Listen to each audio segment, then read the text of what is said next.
뜨거운 사람이 한 둘이 있고, 어, 여러분들 한번 어제 그 말씀을 드렸지만, 12시간 동안에는 우리가 먹은 게 체내에서 이게 그 에너지가 혈액 속에 녹아 있다 보니까, 우리가 그 안에는 운동을 하더라도 혈액 속에 있는 게 이제 소진이 되기 때문에 사실은 지방이나 단백질을 연소를 못 시킵니다. 그러다 보니까 12시 이후에 먹고 나서 저녁 6시에 먹었다면 아침 9시, 6시 이후에부터 해가지고 이제 혈당이 떨어지는 시점에서 이제 몸에서 1차적으로 소진되는 게 지방이 연소가 됩니다. 그때 몸이 따뜻해져요. 지방이 연소가 될 때 몸이 따뜻해지는 거거든요.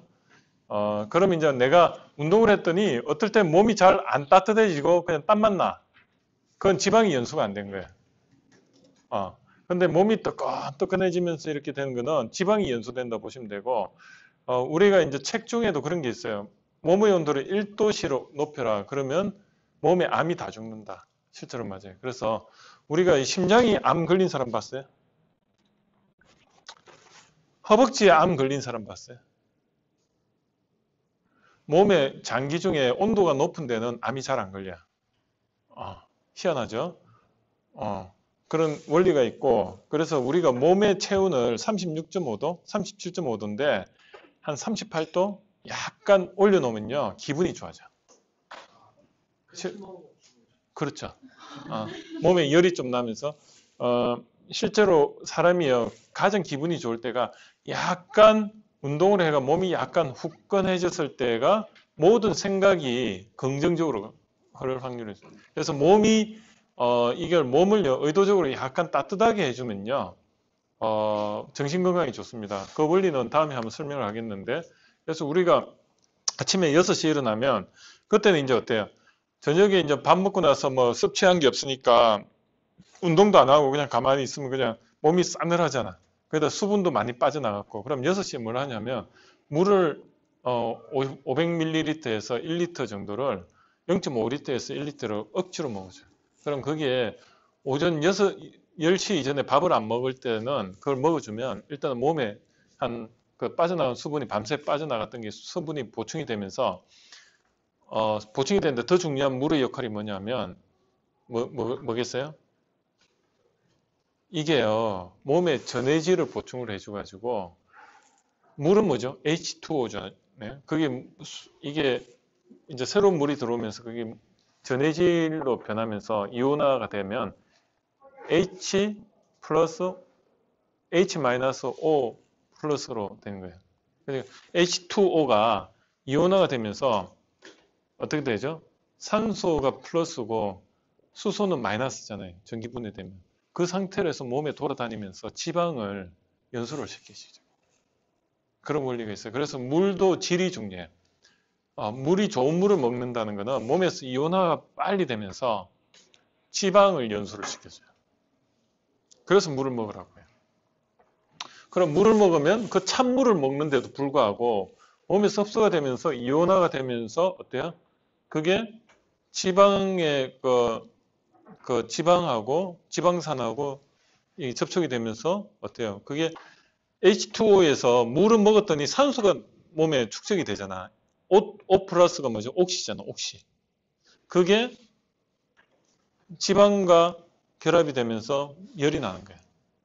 우리가 숨을 쉬어가지고 체내에 산소만 받아들인 데가 그게 산소가 되는 게 아니고 물을 먹어도 H2O에서 그 O가 전기분해가 돼가지고 H-O 플러스로 돼가지고 그게 어떻게 보면 전해질로서 생체 에너지가 되는 겁니다. 그래서 물만 먹어도 에너지를 얻는단 말이 그 말이에요. 이거 약간 되죠? 그런데 그 물이 전체가 그게 이온화 돼가지고 전기를 생산하는 건 아니지만 일부만 돼도 그게 생체 에너지로서는 가치가 있다는 거죠. 그래서 아침에 물을 먹는다는 건 체내 수분이 빠져나가는 것 외에도 몸에 지방산을 연소시키는, 그래서 몸을 따뜻하게 해주기 위해서라도 물을 먹어줘야 돼요. 조금 이해가 되시죠? 그럼 끓인 물이 좋을까? 아니면 얼려놨다가 그걸 녹여가지고 먹는 물이 좋을까? 이게 얼렸으면 육각수라고 돼. 우리가 물이 이게 한번 얼려버리면 어떻게 되죠? 이게 결정이 변해요. 결정이 변한 물을 다시 녹이면 그게 육각수예요. 그냥 수돗물 막 왔던 거는 많이 부딪혀가 왔기 때문에 그게 결정화가 안 돼 있는 상태인데 물을 한번요 얼음으로 얼렸다가 다시 이렇게 녹여 먹으면 그 물을 먹으면 물 맛이 좋다는 느낌 안 들어요. 그래서 우리가 그 물을 먹을 때 얼음에다가 이렇게 얼음을 녹여가 먹은 물은요 물이 맛이 좋아, 달아. 이유가 있어요. 그게 물 분자 구조가 바뀐 거예요. 그래서 그 물을 마시면, 시원한 물을 마시면 어때요? 그게 더 좋은 물이다. 그래서 여러분들이 에비앙 이런 거 사 먹지 말고요. 에비하는 향을 먹지 말고 그 집에 그냥 그 정수기 물이나 그런 거를 한번 얼려요. 어, 한번 얼음 냉동실에 한번 얼렸다가 그거를 다시 녹여 먹어보세요. 그게 육각수예요. 그게 뭐냐면 북극에서 가져온 뭐라고 하죠? 그 천년 묵은 빙하수예요. 빙하수. 빙하수가 다른 게 아니고 한번 얼렸다가 녹이면 그런 역할을 합니다. 그래서 물도 물맛이 다르듯이 한번 얼렸다 먹어보세요. 그래서 저는요 그걸 특허를 한번 내고 싶어. 어떤 거냐면 우리가 지금 물은 고급 물은 전부 병에 이렇게 담아 있으니까 얼리질 못해. 그럼 그냥 삼다수 있죠. 한번 그거 갖다 얼렸다가 다시 녹이면 그게 천년 뭡니까 빙하수가 되는 거야. 한번 얼렸다 그냥 하는 거야. 근데 전기비가 좀 들겠지. 그걸 어떻게 좀 해결해 가지고 해보세요. 아시겠죠? 그러면 아침에 얼음물을 녹여 먹잖아요. 먹고 나서 그냥 한번 실험해 보세요. 그냥 그 우리 숭늉 같은 거 끓여 가지고 그냥 끓였던 물 그냥 한 하루 지난 거 그런 거 먹는 것보다 한번 얼렸다가 녹여가 그걸 먹어보세요. 그럼 몸 반응이 달라요. 한번 해보면 느낍니다. 그럼 온도가 확 올라요. 그냥 먹은 거 없는데도 불구하고 몸이 뜨끈뜨끈해져. 그게 왜 그럴까? 또 세 번째가 어떤 이유가 있냐면 한의학적으로 오히려 몸은요, 그래요. 그 이열치열이라고 들어봤죠? 몸을 이 겨울일수록 두껍게 옷을 입으면 입을수록 몸은 차지는 거 알죠? 오히려 몸을 차운데 더 노출하면 할수록 몸 자체에서 따뜻하게 해지는 역할을 해주는 게 있어요. 그 역할이 뭐냐면 찬물을 먹으면 속이 냉해질 것 같은데 그것도 연습을 하면요. 찬물을 먹었는데 몸은 더 따뜻해져. 왜 그러냐? 몸이 항상성을 유지하기 위해서 찬물이 들어오니까 몸은요 더 따뜻해지려고 노력하다 보니까 오히려 체온이 올라가요. 그런데 그걸 연습을 안 한 사람은 어떻게 되냐? 먹으면 배탈 나지. 그러니까 처음부터 그렇게 하면 안 되고 처음엔 조금씩 먹어주는 거예요. 그래서 우리가 그 산에 가면 냉수욕 하는 거 있죠. 냉수욕 하는 거는 하나의 수련의 과정입니다. 왜냐하면 처음에 물속에 들어가면 몸살 나요. 한 번도 안 들어가 봤던 사람이 들어가면 몸이 적응이 안 돼 있기 때문에 그런데 몸이 많이 적응이 단련을 시킨 사람 처음에 갈 때는 이제 이렇게 찬물만 끼얹고 이러지. 근데 그게 오래 가면 갈수록 나중에요 단련이 되면 자체 발열하는 연습을 하는 거예요. 일본 사람들이 보면 어릴 때 보면 겨울에 반바지만 입혀가 그냥 키우잖아요. 다다미빵. 우리나라는 온돌로 돼가지고 어때요? 겨울에 따뜻하니까 오히려 몸은 그 기능이 떨어지는데 일본 사람들은 다다미빵에 추워서 우리나라 사람은 겨울에 자면은 추워서 못 자요. 근데 걔들은 어릴 때부터 아예 그냥 자연의 몸을 적응을 시킨 거야. 그러다 보니까 찬데 잤는데도 더 몸은 따뜻해지는 거예요. 그 기능을 우리는 계속 유지를 시키면 건강해집니다. 그리고 또 한 가지는 자체에서 그런 발열을 할 수 있는 그런 몸의 기능을 만들어내면 살찔 이유가 없어요. 살찌는 사람들이 몸이 냉한 사람들이 살찌는 경우 봤죠. 여자분들 보면 수족이 냉하고 이러면 뭐냐면 그런 자체 발열 기능을 잃어버린 거야. 그러다 보니까 어떻게 지방을 태울 일이 별로 없어요. 그러다 보니까 이제 더 그 몸이 이렇게 계속 그냥 물살이 돼요. 물살이. 그래서 여러분들이 그런 원리를 좀 알면요. 그러니까 이 다이어트라는 것도 몸에 엄청 혹사를 하는 게 다이어트입니다. 왜냐하면 한 세 번 정도 다이어트 안 해본 사람, 한 번도 다이어트 안 하는 사람, 뭐 생짜로 한 3일 굶어 보지 않은 사람, 뭐 그 해본 사람, 다이어트 생짜로 한 3일씩 막 굶고 막 몇 번 했어요? 그렇게? 지금 엄청 슬림한데. 어, 이게 어떤 거냐면요. 훈련시키는 거예요, 몸을. 어떤 훈련? 한번 몸에 들어오면은 안 빠져나가게끔 훈련시키는 게 다이어트예요. 그, 그 선인장 있죠, 선인장. 선인장이 비가 하나도 안 오는데 똥똥하잖아. 오히려 더 비만이잖아. 그 이유가 뭐냐면 생존 본능이 그 안에 DNA에 발현이 돼가지고 어때요? 비가 1년에 한두 번 오면 그때 물을 다 흡수하는 거야. 그리고 나서 세포벽을 엄청 두껍게 만들어가지고 물이 못 나가게끔 아예 그냥 물주머니를 만든 거야. 뭐냐면 우리 몸은요, 디자인하는 대로 가게 돼 있어요. 내가 만약에 살이 찌고 싶다? 그래서 영원히 살이 빠지고 싶지 않다? 그러면 한 일주일씩 생체로 한번 세 번만 굶어 보세요. 그러니까 몸에서 비상등이 켜져가지고 이제 음식이 들어오면 안 내보내야지 하는 그런 DNA가 생겨버린 거야. 몸이 그걸 알아요. 그럼 먹으면 안 내보내. 그러니까 아무리 운동을 하고 살을 이렇게 운동을 해도요, 안 빠져요. 그래서 그 사람들은 물만 먹어도 살이 찐단 말이 그 말이에요. 근데 오히려 그런 그 몸의 경계심을 허물어 줘야 돼. 그래서 어떤 사람은 실컷 먹고 아무리 먹어도 살이 안 찌는 사람이 있어. 그건 몸에 경계심이 없는 거예요. 그래서 여러분들도 내가 한 다이어트를 한 일주일 해가지고 만약에 한 3일 그렇게 생짜로 해가지고 정말 죽을 똥 살똥 이렇게 살 한 빼봤다 이런 사람들이 오히려 살 빼기가 더 힘들어요. 그때는 어떻게 해줘야 되냐면 마음껏 먹어가지고 경계심을 없애야 돼. 그러면서 아침을 안 먹고 운동해주고 그러면 이게 이제 그런 몸의 트라우마를 해소를 시켜줘야지 그때부터 이 세포벽이 얇아지는데 우리 몸은요 영원한 건 없어요. 그래서 여러분들이 막 요즘 며칠 전에 저도 어젠가 이야기 들었는데 아시는 분이 지하철 타고 가다가 보니까 여자아이가 한 명이 갑자기 현기증이 나 쓰러졌대. 근데 75kg에 몸도 건장하고 그런데 뭐 지금 말로 허우대는 멀쩡한데 막 현기증이 있고 그게 왜 그러냐면 요즘 친구들이 보면 밥을 좀 잘 안 먹으려고 하잖아, 그지? 막 살 뺀다고. 그런데 몸의 경계심을 허물어 주는 게 중요해. 그래서 먹어주는 건 잘 먹어주고 그러면서 운동을 통해서 하는데 아침을 안 먹어주면 몸에서도 아침에는 이 위가 줄어들어 있기 때문에 별로 먹고 싶지가 않아요. 한번 밥을 아침을 안 먹고 그러면 오히려 더 먹을 것 같은데 낮에 더 폭식을 할 것 같은데 저 같은 경우도 옛날에는 폭식을 좀 할 때도 있었어요. 그런데 위가 줄어드니까 점심 때 먹었는데 밥 한 공기만 조금 먹고 나면 그 다음에 꽉 차는 게 느껴져요. 그 다음부터 안 먹게 돼요. 근데 이게 아침도 막 많이 먹고 점심도 많이 먹고 이러면 이게 막 항상 늘어져 있으니까 어때요? 이게 긴장감이 없으니까 피드백이 늦은 거야.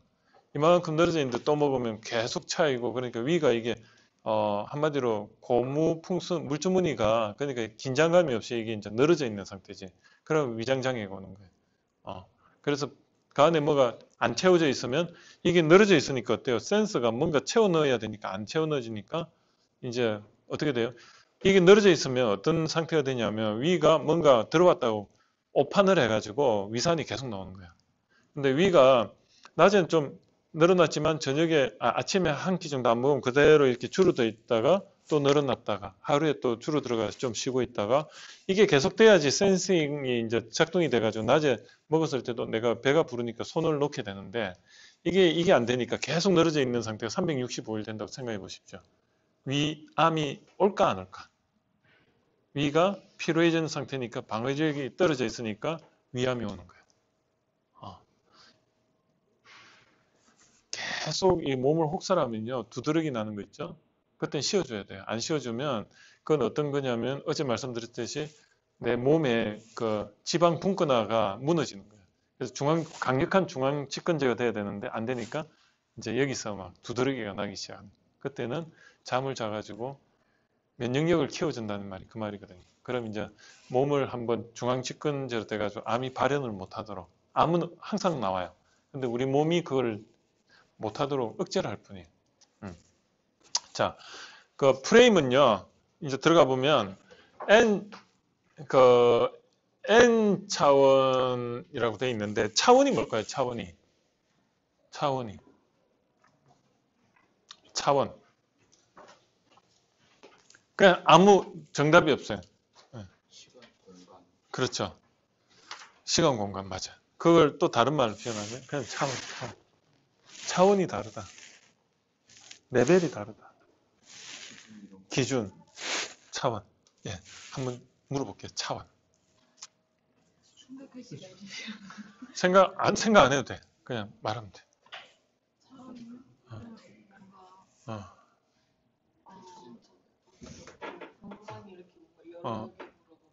그렇죠.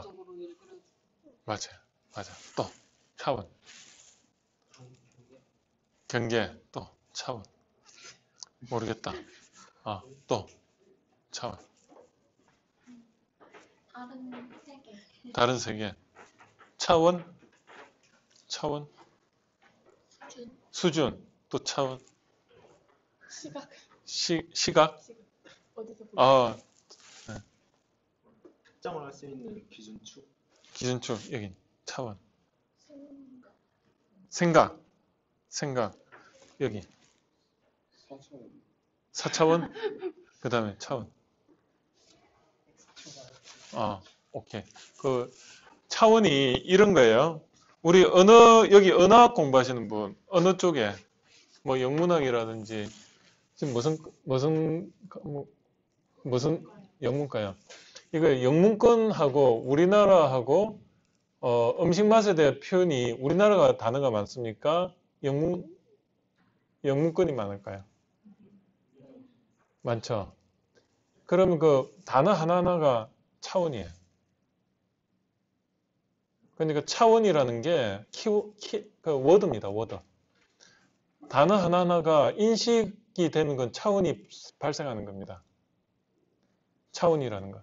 그러면 언어를 공부한다는 거는 차원을 공부하는 거예요. 우리나라에서는 맛에 대해서 관심이 많으니까 많은 차원을 발견해낸 거예요. 그죠? 그 나라에서는 느끼지 못하는 우리만의 차원을 발견한 거예요. 그게 보는 차원이 시각이라는 거죠. 시야, 생각. 아까 생각이라 했는데, 그러면 미국에서는 우리보다 더 많은 단어를 가진 그런 게 있을 거예요. 과학 같은 데서는 미국이 우리나라보다 더 많은 차원을 가지고 있어요. 단어를 많이 가지고 있다는 거지. 프랑스 사람들은 우리보다 색깔에 대해서 차원이 더 많을 것 같아요. 왜냐하면 보는 데 대해서 그림이 더 많이 발달되어 있으니까 몽타주부터 해가지고 뭐 많잖아요. 그런 어떤 기법들, 그림에 대한 기법들, 그죠? 그러면 독일에서는 어떤 차원이 더 발달했을까? 독일에서는 음악. 왜냐하면 프랑스는 평야지대야.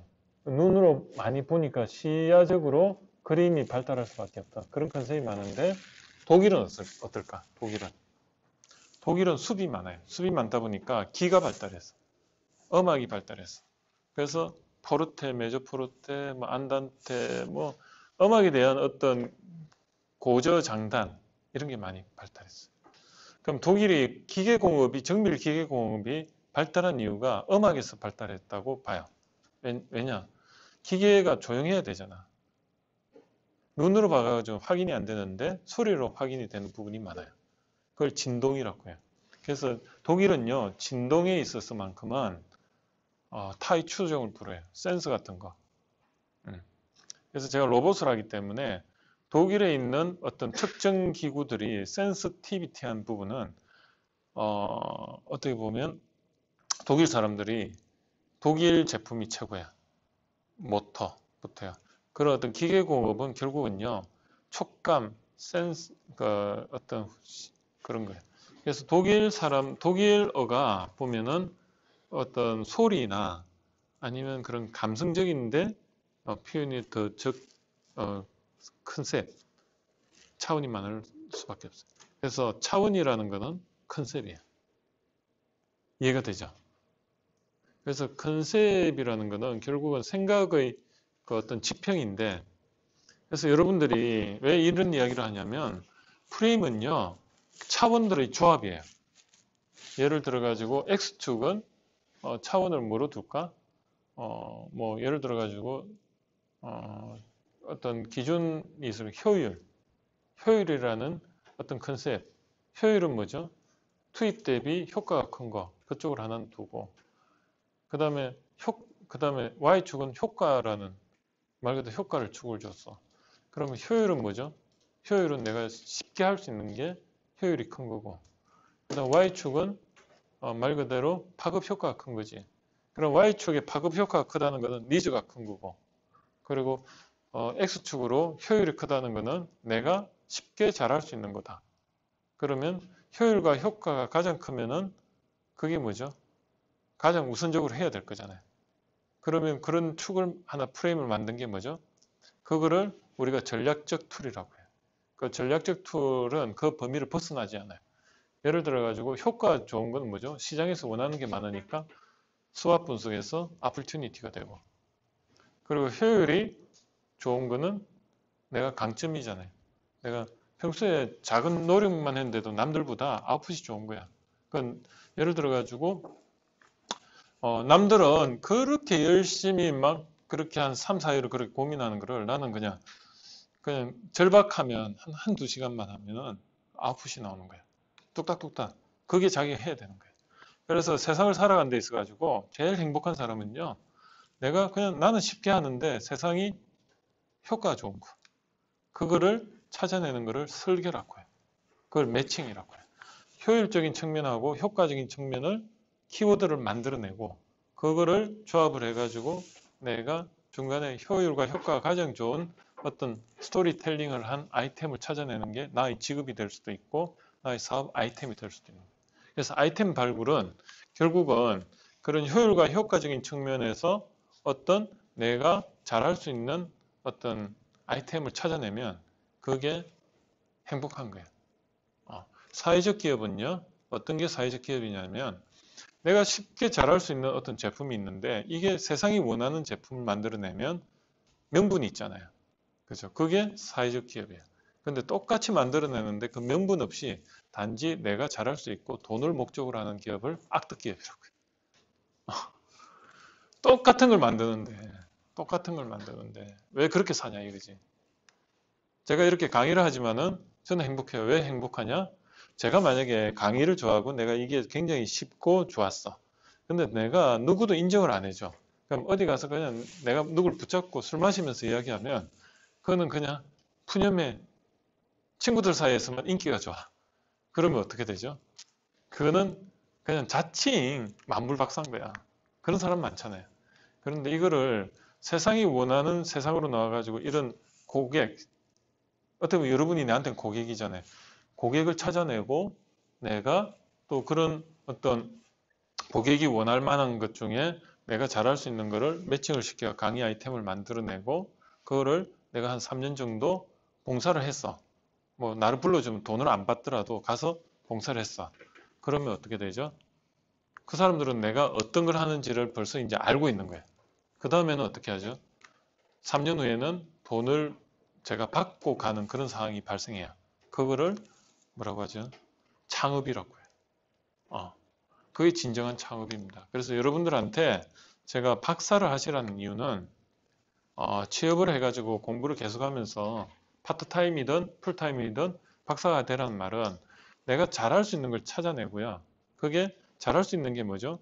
역경이 경력이 되듯이 한 세 군데를 동시에 내가 깊이 있게 한 3년씩 투자하면 10년 하면 어떤 취업 해가지고 직장도 한 두세 군데 경험이 있고 그러니까 직장마다 어떤 다른 아이템인데다가 내가 전공도 한 두세 개 되고 그러면 어때요? 동시에 할 수 있는 사람은 내밖에 없어. 근데 이거를 가지고 세상이 원하는 어떤 영역을 시장을 찾아내 가지고 거기서 내가 어떤 아이템과 하면요 행복한 거예요. 왜? 내가 좋아서 하니까. 제가 운동 테라피나 아니면 여러분들한테 뭐 어제도 이야기했지만 뭐 이렇게 건강에 대해서 이야기하는 거는 누가 말해줘서 하는 게 아니고요. 내가 좋아서 거기 그런 이야기 들어오면 나는 그냥 좋아서 하는 거야. 그건 누가 뭐 열정을 가지고 말고 할 것 없이 내가 좋으니까 계속 그냥 몇십 년을 그렇게 계속 혼자서 해왔는데 그거예요. 그거는 뭐 내가 돈하고는 상관없는 거예요. 그죠? 하나의 취미라고 볼 수도 있는 거지. 마찬가지예요. 그런 걸 찾아내야 된다니까.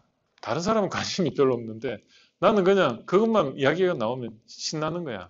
예를 들어 자동차 엔진. 제가 원래 자동차 전공이었어요. 자동차 엔진 쪽인데 옛날에 자동차에 대해서 제가 지금도 자동차에 대해서 다 꿰고 있어요. 이제 기종만 내가 잘 모를 뿐이지 자동차를 보면 그게 뭐 어떤 구조의 어떤 거고 그래서 장단점이 뭔가 그래서 다 이야기할 수 있어요.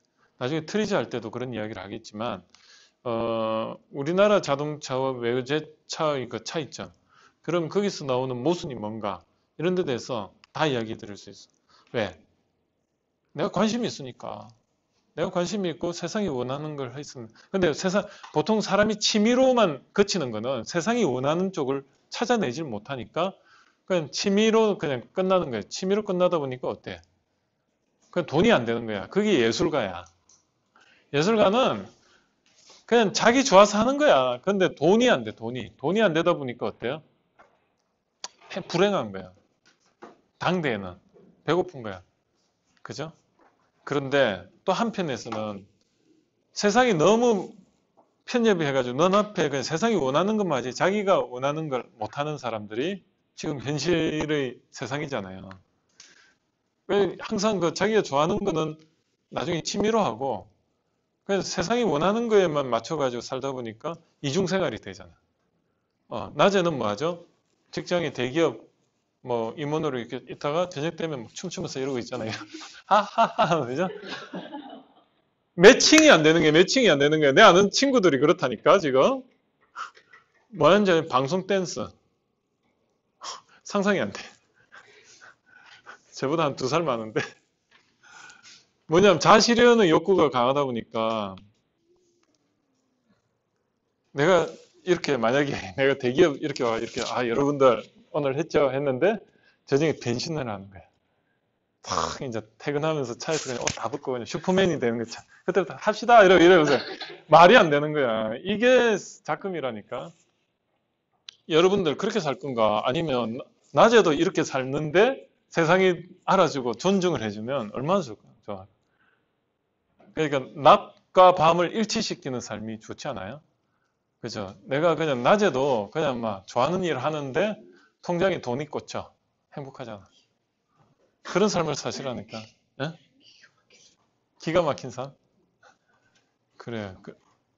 그래서 여러분들은 제가 로드맵이 다른 게 아니고요. 그 설계 이론을 공부한다는 거는 인생 설계도 마찬가지고 제품 설계도 마찬가지. 제품도 세상이 원하는 거를 찾아내고 거기에 대해서 내가 가지고 있는 어떤 기술적인 거를 매칭을 시켜가지고 내가 지금 가지고 있는 재고 제품이라든지 아니면 내가 해봤던 설계 제품이라든지 아니면 내가 거기서 시행착오를 많이 겪었던 그런 분야의 제품 설계는 어떻습니까? 해봤으니까. 근데 여기서 또 고객이 시장 조사를 하니까 또 원해. 그러면 그냥 리스크 없이 금방 만들어내잖아요. 그런데 세상이 원해. 돈이 될 것 같아. 그럼 난 경험도 없어.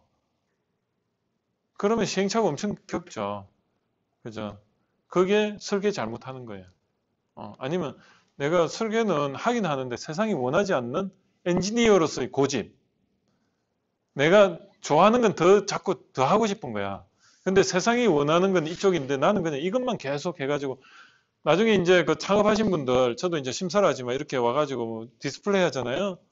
자기가 좋아해서 막 거기 몰입이 되고 막 해. 근데 세상에 팔 건 생각을 전혀 못 하는 거야.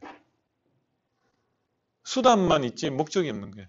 왜 해야 되는가 없이 이것만 열심히 하다가 창업을 했어. 잘 될까요? 왜 안 될까?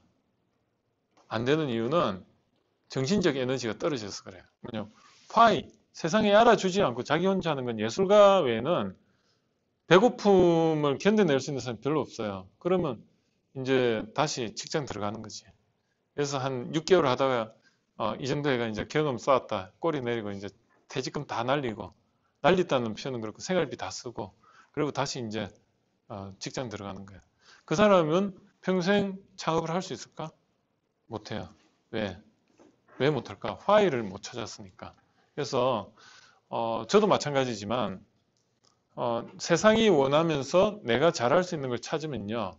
세상이 아무리 뭐 힘들고 해도요. 나는 그냥 내 좋아서 하니까 하다 보면 한 3년 버티면요. 뭐가 작품이 돼 있어. 그게 비전을 찾은 거예요. 그래서 뭐 김미경 원장이 그 드림 워커라고 하잖아요. 꿈을 한 그 드림 워커는 여러분이요. 그 세상이 원하는 거하고 내가 잘할 수 있는 차원을 찾아내 가지고 매칭을 해 가지고 그 목표가 명확할 때 나는 뭘 하면은 세상이 원하는 것 하면서 내가 당장 1, 2년 안에 뭘 되겠다. 이런 게 눈에 선명하게 나오면 그게 절박함이에요. 절박함. 하면 될 것 같거든. 근데 안 하는 내가 한탄스러운 거야. 그러면 밤을 새서라도 하겠지. 그러니까 이거야. 예전에는 꿈이 없을 때는 내 몸이 있잖아요. 비전이 없으니까, 지향점이 없으니까 그냥 잠을 자도 아침 10시 되면 일어나도 또 자고 싶어. 그런데 내일 만약에 한 1억을 받을 수 있는 뭔가가 하면 1억을 받을 수 있어. 잠이 오겠어요? 잠 안 와요. 그냥 자다가 일어나가 벌떡 일어나가 하고 싶다니까. 근데 그게 내일이 아니고 1년 후에 눈에 보이듯이 막 될 것 같아. 해놓으면 대박이야. 그러면 하지. 그런 사람들 열정은 다 있어요. 단지 매칭이 안 돼서 그렇지. 앞에 써 있는 제가 그랬어요. 제가요, 새벽 3시에 일어나가 지금까지 일을 하다 오는 거예요. 왜? 그때 시간 아니면 할 시간이 없어. 낮에 강의하러 돌아다니는데 언제 일을 하겠어요. 그리고 오늘 강의를 마치고 가면은 집에 들어가면 11시인데 그럼 11시 돼가지고 12시 돼가지고 또 1시까지 2시간 절대 못해. 왜냐하면 머리가 안 맑아가지고 앉아있으면 졸기 바쁘니까 안 돼. 그럼 무조건 자는 거야. 근데 제가 그 잠의 원리를 말씀드렸지만 사이클이 보통 사람들은 4사이클을 가요. 그 4사이클이 6시간이거든요. 근데 그 중에 잠의 질을 따지면 앞에 3시간이 아주 농도가 70%고 뒤에 2사이클 1시간 반씩 그거는 농도가 30%밖에 안 돼요. 저는 30%를 포기하고 70%에 집중하는 거예요. 그런데요, 그 70%만 가지면 생활하는데 문제 없다니까. 낮에 잠시 졸는데, 그거거든요. 제가 그걸 말씀드린 거 3시간을 저는 자요. 12시에 자면 3시에 일어나. 그래도 전혀 문제 없어. 그러니까 낮에 그 사이클 1시간 반 중에 앞에 난렘 수면 30분만 더 보충하면 3사이클은 확보가 되니까 어때요? 하루에 그 필요 에너지의 한 80%는 확보하고 다니니까 생활하는데 문제 없어요. 면역력에 문제가 없다는 거죠. 알겠죠? 그래서 여러분들도 비전을 가지면요. 그냥 한 3시간 자고도 지금 할 게 많은데 막 예를 들어 가지고 저는 이 강의가 너무 좋거든. 강의가 왜 좋냐면 이렇게 여러분들한테 제가 말을 하는데 여러분들 또 제 말이 뭐 재밌습니까? 이 말 억양이 있고 이런 것도 아닌데도 눈이 지금 똘방똘방 하잖아. 왜냐면 인생이 걸린 거니까. 그죠? 원리를 말하는 거니까. 이런 원리 이야기하는 데 있습니까? 없어요. 비전 스쿨 가면 뭐 하는지 아세요? 자, 여러분들 비전에 대해서 한번 생각해 보세요. 다 적어 놓으세요. 적읍시다. 100개 적으세요. 완전히 그냥 고문하는 거지. 고문하는 거지. 뭐 그림 하나 보여주고 뭐 뭐 그림 키워드로 뭐 해가지고 뭐 낱말 가지고 여기에서 연상되는 거 자기 하고 싶은 거 적으세요가 막 적는 거야. 적고 나서 자 이거 언제까지 하실 거예요? 막연하잖아. 막연하잖아. 왜? 설계를 전공을 안 했으니까 로직한 생각이 없으니까 그걸 로지컬 싱킹이라고 하잖아요. 로지컬 싱킹이 없다 보니까 세상과 나를 매칭시키는 방법에 대해서 트레이닝을 받은 사람이 없어요. 그거거든요. 그래서 여러분들은 지금부터 트리즈라는 건요, 로지컬 싱킹의 하나야. 그걸 이야기를 드리는 겁니다. 그래서 여러분들은 생각의 관성으로 보면 이거와 이건 절대 가까이 갈 수가 없어요. 그런데 이거를 뷰럴, 이게 프레임이죠. 차원이 한 차원이 될 수도 있고 여러 차원이 나만의 창이 있을 건데 그 중에 그 중심 차원이 패러다임이지 않습니까? 패러다임이 어때요? 여기서 중심축이 보는 여러 가지 프레임을 가진 중심 프레임이 그 패러다임이라는데 그 패러다임이 이쪽으로 이렇게 가면은 그거를 우리는 패러다임 시프트라고 해요. 시프트가 뭐죠? 옮기다 뜻이. 그래서 여러분들은 이 패러다임 시프트를 할 수 있는 방법론 중에 틀을 깨는 방법이 트리즈다. 이건 과학자가 만들었지만 일상생활에서 비즈니스 트리즈도 나와 있고요. 여러 가지가 나와 있어요. 그걸 이야기했던 거예요. 그러면 아까 말했듯이 모순을 극복한 것이 혁신입니다. 그래서 여러분들은 이렇게 생각하면 돼요. 임파서블을 찾아내고요. 그거를 비즈니스 트리즈를 가지고 다른 차원에서 바라보면은 그게 혁신이라는 꼭 정의를 할 수가 있어요. 그래서 지금의 혁신은 뭐죠? 혁신은 막연하잖아. 어디서 강의를 들으면 자 여러분들 혁신합시다. 생각 혁신. 그래 긍정적이어야 돼. 무조건 긍정적이어야 돼. 긍정적이어야 돼. 하면서 막 사람을 막 고문하잖아요. 그래서 뭐 하죠?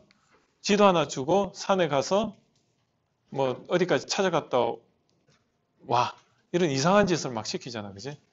그지? 그래 놓고 아니면 뭐 안 되는 것도 되는 게 한다 이래 놓고 한 며칠 동안 숙제를 막 이만큼 줘가지고 그 해와가지고 해오면 남는 거 하나도 없어. 그래가지고 이제 남는 건 뭐죠? 해냈다. 그게 MBA잖아. MBA. 단기간에 한 2년 동안에 완전히 이해도 안 되는 건 그냥 셀이 그냥 공부시켜 놓고 일단은 외워. 원리도 뭐 원리가 조금 있겠지만 하여튼 막 그래가지고 나중에 MBA가 뭔지 알아요? 공부하는 해병대예요. 해병대 2년 가는 거나 공부하러 거기 들어가 2년 동안 자기 돈 들여가면서 막 열심히 해가지고 하고 나오잖아. 그 남는 거 이야기 들어보면 해병대 갔던 느낌이다 이러더라고. 하면 된다. 근데 그게 자기 거가 안 되는 이유가 왠지 알아요? 지식 인식 장애. 저번에 말했잖아요. 그 인식론에서 보면 분명히 이렇게 보면 이뻐. 남자로서 여자를 보면 이쁘고 막 생긴 게 이렇게 보이는. 근데 그까지야. 그거는 뭐냐면 인식은 돼. 근데 자기의 프레임에 기억에 뭐죠? 경험적인 결합이 된 그게 자기 와이프라는 게 기억이 안 돼 있는 거야. 그래서 자기 와이프하고 그 지식적으로 인식한 그 예쁘고 이 형성이 있고 그거가 매칭이 되면 그거를 해석이 됐다고 해요. 해석이 됐을 때 우리 와이프구나. 그걸 뭐냐면 매칭이라고 해요. 그래서 우리가 프레임을 가지고 어떤 목표를 찾아낸다는 것은 해석 과정입니다. 엄밀하게 말하면. 그래서 여러분이 비전을 찾아냈다는 것은 해석 과정인데 어떤 해석 과정? 나에 대해서 해석이 되어 있고 세상에 대해서 해석이 돼서 그거를 매칭을 했을 때 그거를 어떻게 보면 비전을 찾았다고 하는 거예요. 그래서 여러분들이 단순히 세상에 있는 어떤 키워드와 나의 키워드만 찾아내 가지고 그거를 그냥 나열을 하거나 매칭을 한 거 그건 뭐죠? 그냥 지식적으로 아는 거지 내게 안 되는 거예요. 그런데 그거를 어떤 원리에서 설계 이론에 의해서 해석 과정을 통해서 최적화시킨 게 그걸 매칭이라고 하고 그건 안면 인식 장애를 극복한 것과 같은 거예요.